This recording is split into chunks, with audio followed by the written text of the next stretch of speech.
All right, everyone. I have my friend Jens here. We're going to go ahead and cover three topics today. We're going to talk about content. We're going to talk about the business side of things, and especially with him, who is an expert right now in using AI, especially for business, for content, for all the things you want to do. We're going to dive into maybe some practical ways that beginners can get into the world of AI. So without further ado, I'm going to let my friend here go ahead and give us just a brief little bio about yourself, and we'll dive into questions. Joe, thank you so much for the kind welcome. For everybody listening today, my name is Jens Heitman. I have been in the world of AI since about 2019, but I've been in tech for almost over a decade, coming from a tech and entrepreneurial background.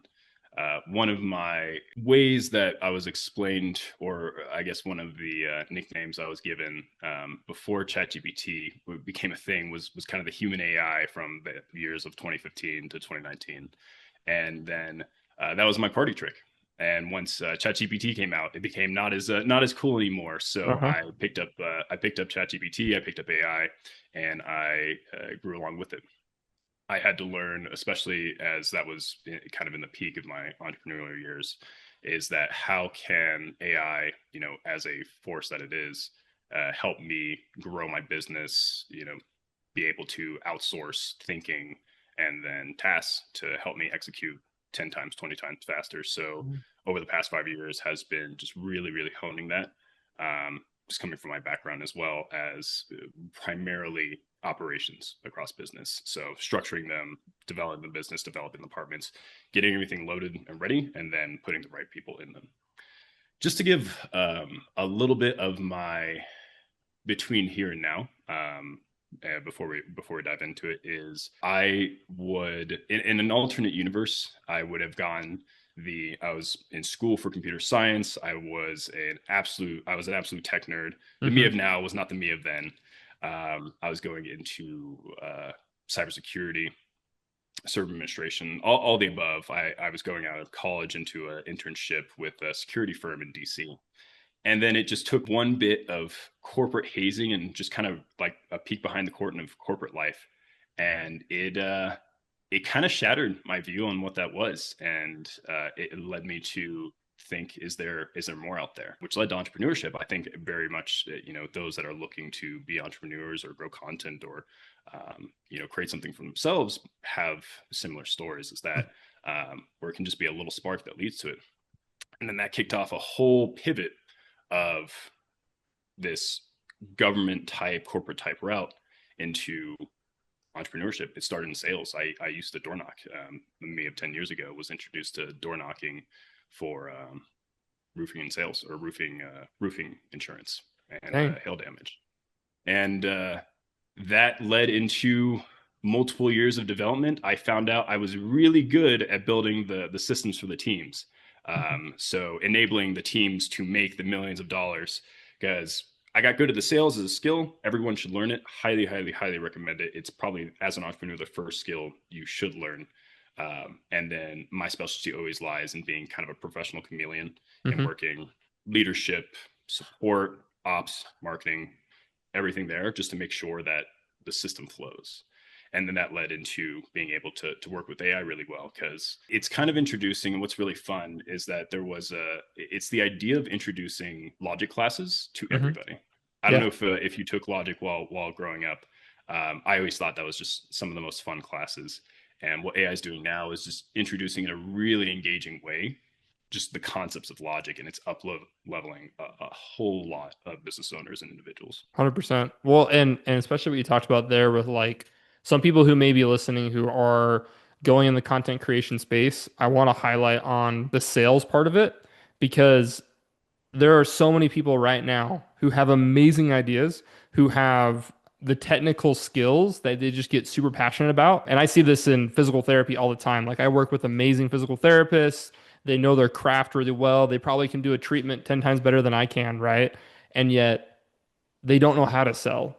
And so everything going forward, I think it's amazing to think like AI is a tool, but it can only amplify what you currently have. Like it's hard to replace, but it's amazing at being a force multiplier. At least that's been my experience. And so with that, like your experience is really cool because before we got on this recording, you mentioned how you kind of just started doing actually posting on social media like consistently, right? Like let's dive into what sparked that. Like, because you're obviously successful doing things before. What made you go into content creation now rather than like 5 years ago? Yeah, so a little bit of a long-winded answer. Actually, no, the short answer is that I wasn't comfortable on camera Mm, mm-hmm, mm-hmm, before, 5 years ago. If I was thinking about it, is I knew content creation was a route to success, to achieve, what I wanted to accomplish. Um, and it was one of the things is the way I speak and present myself now is not was not the me of then. But between now and then, I've put myself in circumstances where I had to force myself to get in front of a camera and just learn how to be comfortable, just doing the reps, taking the recordings. And then it's gotten to a point now where the one thing that the internet craves and what really, really pushed me over the edge was that AI is allowing the amount of information that is being delivered to us at every second of every day is going way up mm-hmm, in many, many different types of format. So the value of information is going down, but the value of connection is going extremely up. mm-hmm, It's going, that is the raising stock. So that really pushed it over and started, uh, got me to posting the recording, just record my face, record myself yapping in a manner and area that I've been learning for a couple of years. And these are the methods that help me. So if it helps somebody else, that really is the best thing that I could get across. That's awesome. And to your point, I don't know if you're familiar with or if anyone listening has ever heard of Daniel Priestley. He's an amazing business coach that I love reading his books, love learning from him. And he said that they looked at a comparison between like a business brand and a personal brand, right? So if you have like Chick-fil-A and then you have the CEO of Chick-fil-A, and they both are posting the same kind of content or the same amount of times, right? The CEO's personal brand is going to get way more engagement than just Chick-fil-A posting something. And the point that he was trying to make is the reason is we want connection with a person and an identity, right? And so, like you talked about how you do Yap content, I remember when I reached out to you, right? One of the things that struck me was the little idea of putting, I think I have one of these here, like putting one of these microphones on the beard, right? That totally 100. Oh yeah, you have it there. I believe, yep, I've got it right here. That The microphone that you can just click right Exactly, there. right? You can slap it on there. And that of course there's like pattern interrupts, that's a hook, Mhm. right? But there's also something just like kind of silly about it that makes it relatable, that makes it, oh, I'm actually looking at a human rather than just some AI generated garbage. And I love AI, but it's nice to have that human touch to it. No, 100%. If you're interested, I can tell you what really sparked that Please. was it was a happy accident, but it was also a little bit of a tactical decision. Is that I had started off recording like this, like I had my stand, and then I was talking like this. And number one, the sound wasn't doing too well. And then I'll probably post this on one of my stories, but when I do like two videos, my delete my delete inbox has almost like 200 recordings. Mm-hmm. Um, it's just how many times that I think through things to get a take. And my arm was tired, so I was just thinking about it. My hand was already here. It's like, all right, let's just clip it on here. And while I was thinking about it, I thought about, you think about Hormozi's no strip. Yeah. That was kind of that pattern interrupt in a sense.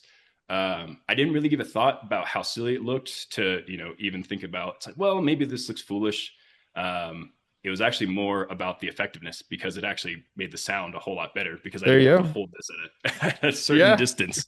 Um, and then the jacket was a little bit too low to catch my voice.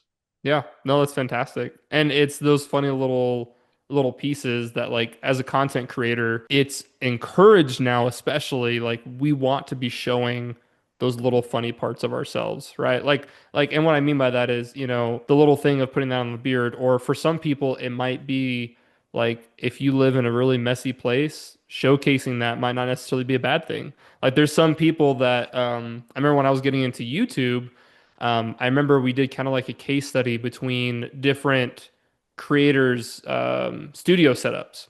And Mm. one guy I'll always remember, I don't remember his name, but he literally just has a bunch of like a really messy bookcase, and his room is stuffed full of like anime characters and like all this stuff, right? Things he just likes. And he just hits record, boom, ready to go. And so it doesn't always have to be super, super polished, which is something that I like about that. Now, you mentioned, we talk about content creation, how you kind of got on that journey there. What would you say then for the business side? Like, how does your content feed into your goals as a business owner? Yeah. So as a business owner for the past since about 20, I would say 2021, 2022, before the Rona Hmm. wave hit, is that I was at the peak of my operations manager. So between three different roofing companies, I Hmm. was managing and operating a team that was generating, millions up to eight figures in revenue. And then in one of the last ones, is that currently outstanding commissions weren't paid at the time. And then I got a letter saying from the owners saying that, hey, um, we're going to close shop. We're not going to pay out commissions. We're going to file bankruptcy due to COVID, and it was really really a gut punch. Yeah. It was, man, if that is something that can happen, um, God, I can't be at the mercy of somebody like that. And it made me think back to the corporate is like I can't wake up like with my well-being, my mental well-being, and my physical well-being at the mercy of somebody who woke up on the wrong side of the bed or making a decision like that.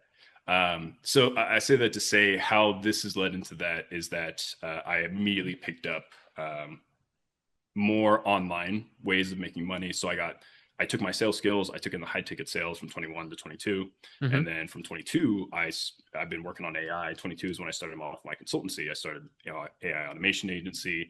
I started AI consulting, building agents, building voice bots, the whole shebang. And what that's evolved into right now is more of an advisory consulting across whole operations of Hmm. companies, rather than focusing on the bots themselves. Hmm. And what that's doing now, especially for content creation, is where my progress or where how I want to scale my personal goals. I heard a quote. Can't forget the gentleman. I think he's a YouTuber. I think he's pretty prolific, but he introduced to me the concept of a lifestyle business and a performance business. Hmm. A lifestyle business is one to fund and fuel your lifestyle at the way that you want it, the amount of hours you want to work, the amount of money that you want to make, etc. It can reach a certain point to do so. And then a performance business, that's where the vision kicks in. So Hmm. performance business is where you put your focus on your dreams, and that's your exit, that's your big company. Hmm. But you can only dedicate, and this isn't the only way, it's not the only route, but in this kind of framework is that you enable that being able to push that performance business with your lifestyle business, Okay. because you hear about starting companies and doing startups, and it's ramen, right? It's ramen, it's stress, and that's a fire, that's a forge that creates these products that come out of it. But at the same time, you don't see all the failures. You hear about the winners, Hmm. but for every winner there's a multitude of failures. What my goal is always to reduce the probability of burning out of my dreams. It's a marathon, it's not a sprint in that kind of sense. Yeah. So social media is another platform, especially nowadays, for entrepreneurs, and you'll have to forgive me for the long-winded answer for the context. No, it's cool.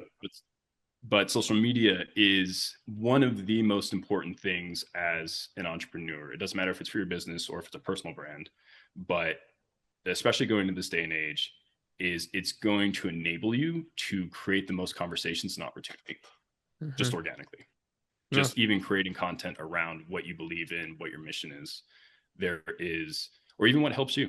I think people underestimate the amount of knowledge they've built up over years. As a Mhm. human, you will gain knowledge in a certain skill set, and there's certain methods that help you that people just aren't even aware of. You think it's simple and it's not there. And yeah, so social media just is an opportunity to create more connections, opportunity, and then push myself further down the business towards the lifestyle that I want. That's awesome. And I guess going with that, what I'm hearing here is, and forgive me, I'm trying to like get into the nitty-gritties. What I'm hearing is you have this advisory business, right? And so someone who is maybe you're already successful previously without social media, right?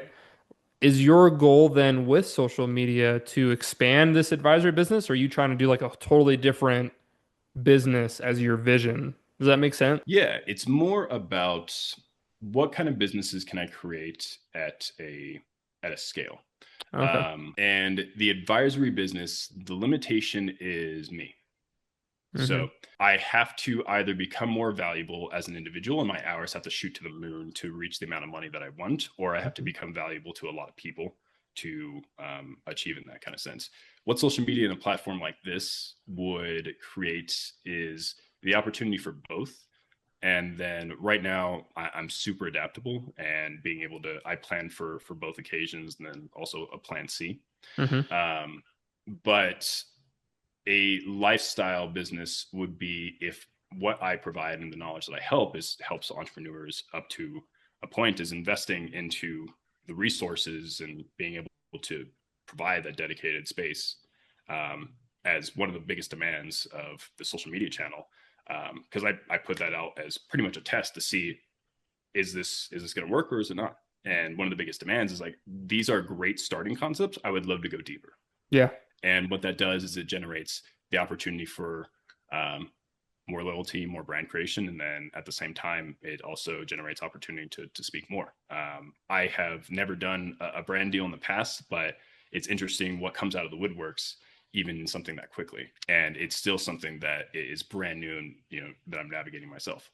Wait, so have you gotten some brand deals? And if so, what's kind of your experience negotiating or talking with them? It's been offers. I have not taken anything just yet. I'm more Okay. focused on growth. That makes It's sense. something that I don't feel at the beginning right now. I do well for myself. It's not a matter of I don't need to jump immediately at a brand deal at the stage that I'm in. There is a matter of representation for my content and my brand. Um, and like I said, I'm not in a situation where I need to jump on the first thing to do so. So it gives me the opportunity to provide genuine content and be very, very particular about who I choose and who I actually represent. Because I talk about tools that I love, like my recent video about Obsidian. I'm not sponsored. None of the tools or none of the videos that I've done are sponsored or reached out Yeah. to. These are legitimately useful tools that I use in my everyday life. That's perfect. If anything, it reminds me of the quote from I guess the movie about Facebook or the social network or whatever. It talks about not bringing ads too early into the party, right? So if anyone has seen that, it's I haven't seen that in like probably since it came out, so I can't remember the exact quote, but basically the idea is like everyone's having a party. As soon as you bring ads, it kind of kills the party a little bit, right?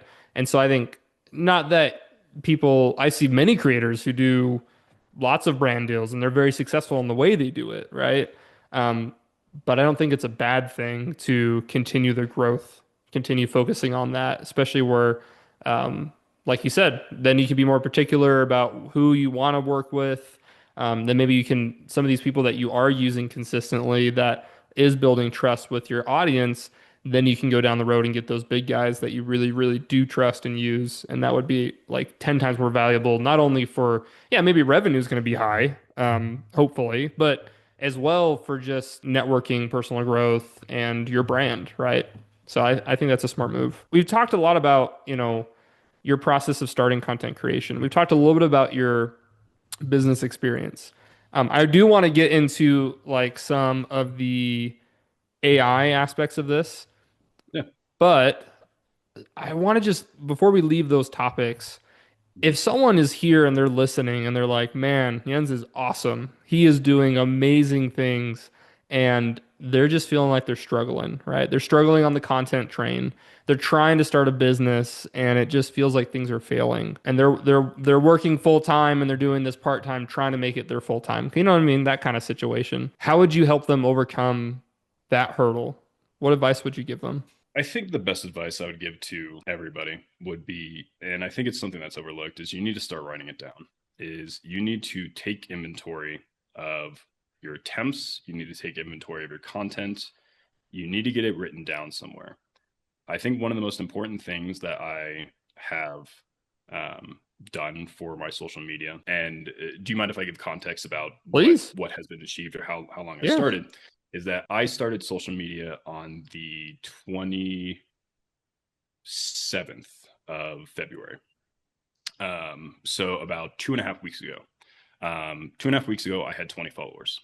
And then my first post was one that I did after pretty in depth um, just research on just the topic I wanted to follow, especially when I'm using Cloud Code heavily. I'm using these skills, and then I'm seeing a lot of people, they're getting Cloud Code, but they're not leveraging skills in a sense. So it's like, hey, just don't don't forget about these. But um, I think there's a lot of people that, especially content creators, it is natural that you're going to be a consumer. As you consume, keep your eyes open. I have done really large amounts of research um, in I've used AI. I think we can talk about it when we get to the AI. But Hmm.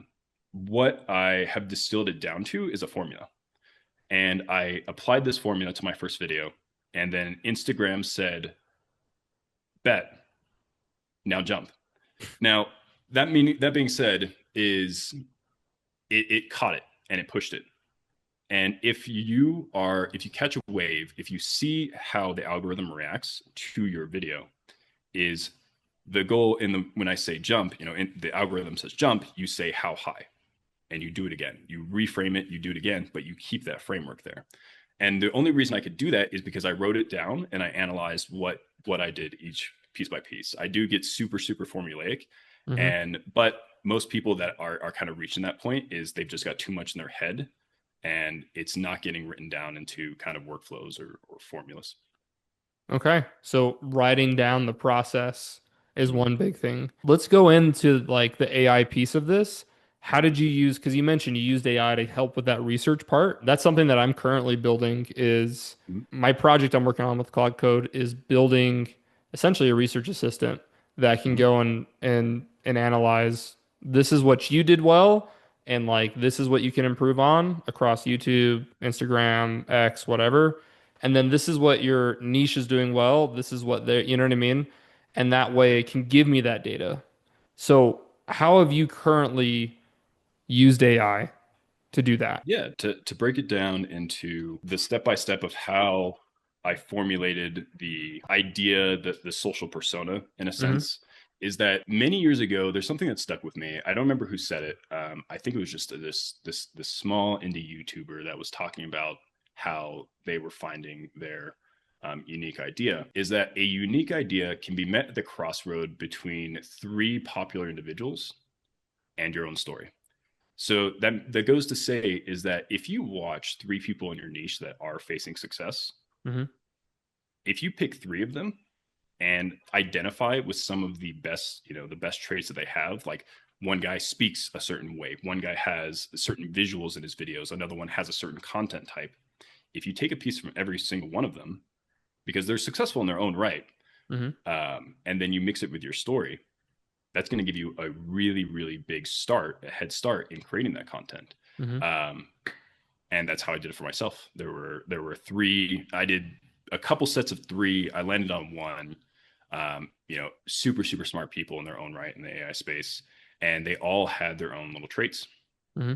And I was able to take that, distill it down. How I used AI was I would use kind of the method that I talked about for social media is you can use a system out there. So it's a scraping tool called Appify. It's a Hmm. whole marketplace of internet and content social media scrapers. And then I had it pull 50 of their highest performing videos and 50 of the lowest performing videos. I had it scrape, analyze the data, interact with the comments, find what was appealing, what was not. For the videos that were not appealing, what were the trends? For the videos that were appealing, what were the trends? Again, distill each one down, and then I would just turn them into research maps using HTML. Because one of the really neat things about Claude Code and AI right now is that the way we used to like save and collect information and then pass information was we either put it into a Word document or we put it into like a PDF file. And a PDF file effectively was Word documents, sometimes with images. Yeah. Um, But nowadays, we now have access to something that Claude Code can do, which is HTML. I learned how to use HTML just a little bit younger, but like if you ask me, hey, can you go make like an HTML document by hand? No, that's going to take forever. I don't want to do that. It's super visual. Yeah. But AI, I say, hey, go build me a visual and interactive document with HTML. It's funny on that matter too. Is it the idea that I'm talking about is only being reinforced because the superpowers plugin from Claude, um, they have their 5.0 version, and their brainstorming skill now opens an HTML brainstorming to visualize out all the concepts. Okay. Um, so because Claude Code's handling all that coding, is you can say, build me visuals that helps me understand and consume information at a faster rate than my eyes glazing over reading a Word document. Yeah. You can have, groupings, bento boxes. You can have those diagrams that I kind of shown, and it's probably one of the most important ways to consume information at a faster rate, especially nowadays. Um, and forgive me, I think I'm straying off topic, so feel free to rein me back in on how I've been using AI to ideate this. Is that it started off? The first one is find 3 creators Mm-hmm. that you really connect with that are performing well in your space. Find traits of each that you can blend into yours, Mm-hmm. and then that you feel the audience are connecting with, that you blend into your story. Get it, and then make sure that you're using AI to validate and ideate what their frameworks are, but Mm-hmm. also use AI to study trends in the marketplace. There are certain phrases you'll hear in my videos. I start off my hooks with some of the most popular hooks. Like I use a rotation of 3 hooks right now. I'm getting more, but like there's a million and a half videos on Instagram saying like, "Hey, here's the top hooks." So I listen to that, So, and then I figured that out. if I can ask about that real quick. So, if someone goes on Appify right now, because I've used Appify a little bit, right? Yeah, And you talk about how you got like these trending hooks, which is this is a fantastic, like if you're listening to this, go do this right now as we're talking.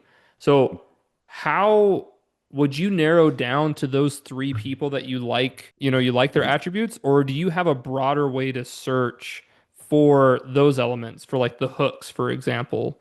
How would you tackle that specific problem? I would. There are content creators that create content just around creating content. Okay, perfect. So, for example, I follow a very select few amount of people. I follow 9 people on my Instagram. Junyu or Junya, I believe. He is one of the, he is a creator for creators. You want to create content? He's gonna, tell you how to create content. Mm-hmm. There's many more that's out there. Like I said, or like kind of like I alluded to earlier, I'm also a consumer, so I've seen kind of those contents. But what I would start with Claude doing is research content creators that exclusively create content. Mm-hmm. Create content for content creators, if I'm making 100% or if I'm making sense, Yeah. and then find some of the 3 most performing ones, and then find recent trends that they're talking about, because they're going to talk in their descriptions like these are the hooks that you need to use. Mm-hmm. But the algorithm as a whole, you can see certain waves as you consume information. Um, so as an individual, pay attention to your algorithm because it's going to show if you're trying to become a content creator, your algorithm's going to show you certain things and certain methods because you're going Yeah. to engage with certain content, trying to learn more. Take inventory of that. If you're using AI, have it hunt down 3 of the top performers, for example, and I might be butchering his name. You'll have to forgive on that. No worries. Jun Jun underscore and Yuh, and then for example like him, and then 2 other performers. I don't exactly remember what was in my research documents, but I know a lot of it came from my personal. And then if you don't have a lot of personal, do that method to collect those. And then because Appify has the ability, it uses something called actors, and actors are essentially these scraping systems or these scraping Mhm. tools. And actors have different things, but there are Instagram actors that will go find transcriptions of the videos, but also collect comments and then descriptions, which will have keywords as well. That's awesome. I think that's a great way to do it then is you kind of have 2 classes. Like say I'm someone who wants to make content on cooking, right? I'm probably going to find the top 3 people that I resonate with and that are performing well in cooking. I can do this Appify framework workflow, right? Where I'm going through and I'm scraping in the transcripts, analyzing their data.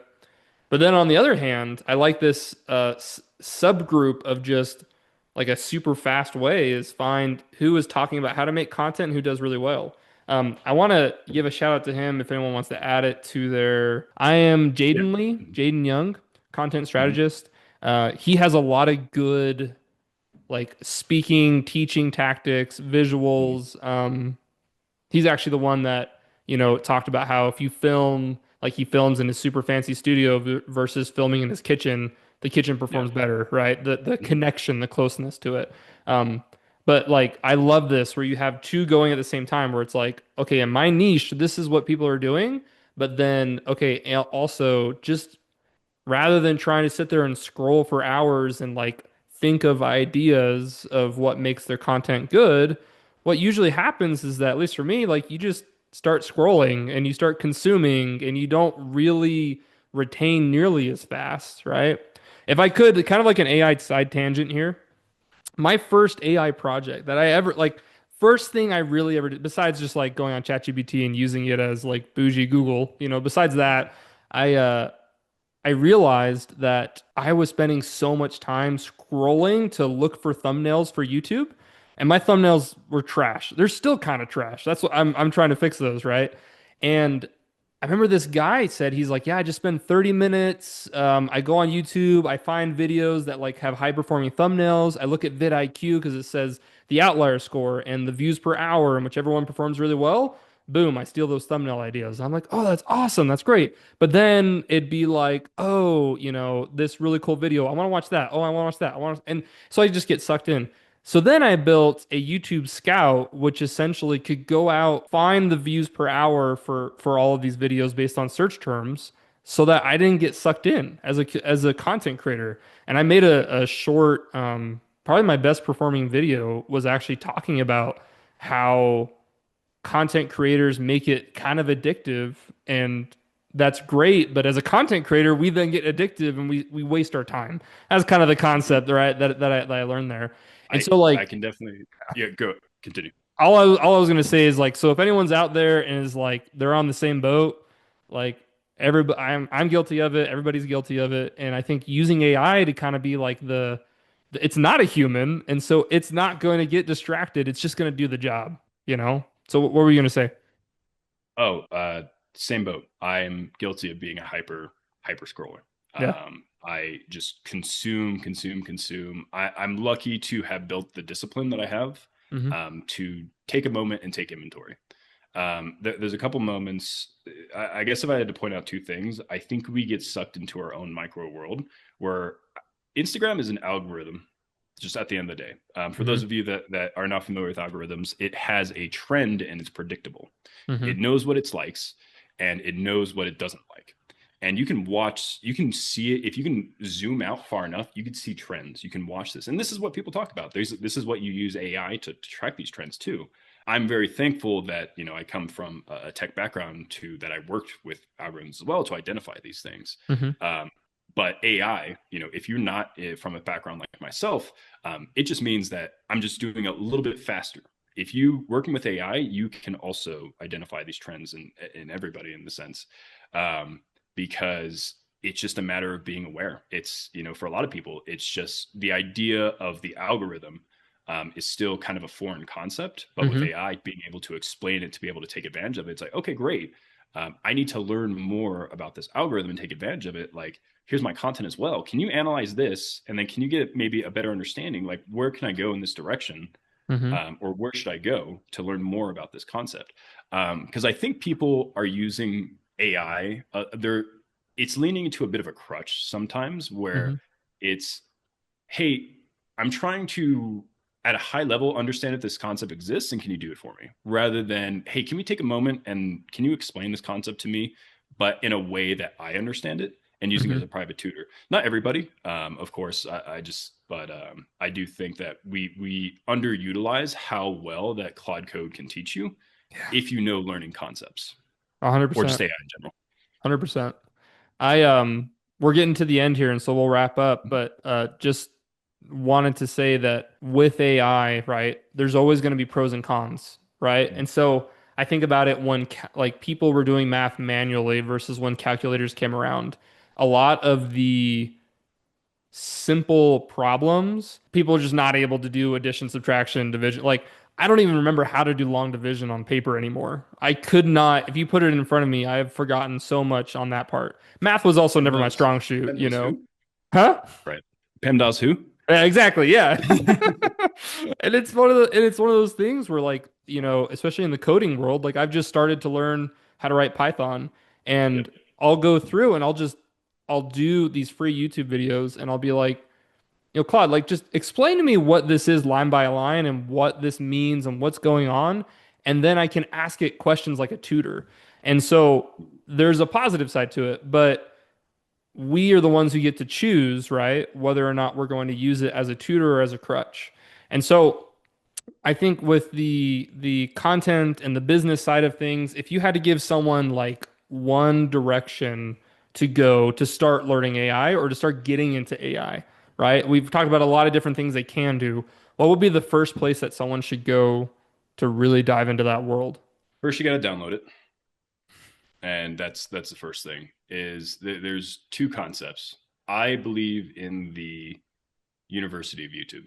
Hmm. That is the most resourceful place. That is where AI has been mostly trained on from across the web as well. It's millions of hours of transcripts, and be able to start creating it comes down to frameworks because and I want to line this up too is that this thought you should go into working with AI is you set the quality of standard.